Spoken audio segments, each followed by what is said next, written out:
L'étude d'un moule d'injection plastique passe par une analyse fonctionnelle dont les plans outils révèlent l'ensemble des solutions technologiques. Dans cette présentation, découvrons plutôt le moule en 3 dimensions pour focaliser sur la fonction régulation thermique de l'outillage, fonction qui nous préoccupe plus particulièrement. Observons le moule dans son état assemblé et fermé au plan de joint, état qui pour le moment ne révèle pas les solutions conceptuelles complexes, la richesse des formes empreintes et les nombreuses pièces assemblées. Observons donc ce moule en supprimant progressivement les plaques qu'il compose, depuis la partie fixe en vert, puis la partie mobile en bleu et la batterie d'éjection en orange.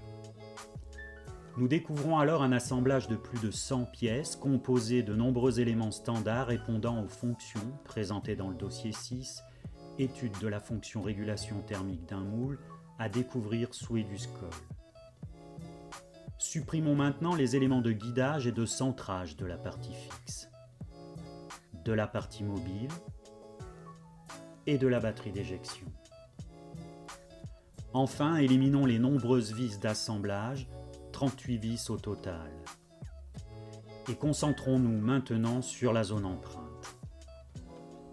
Éliminons l'empreinte et le noyau partie fixe, puis l'empreinte et les 3 noyaux partie mobile.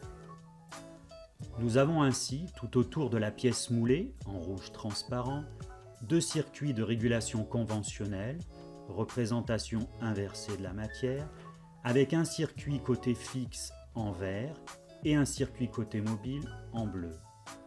Ces 2 circuits de régulation conventionnelle sont bien sûr percés dans les plaques empreintes fixes et mobiles par des forets diamètre 8 mm.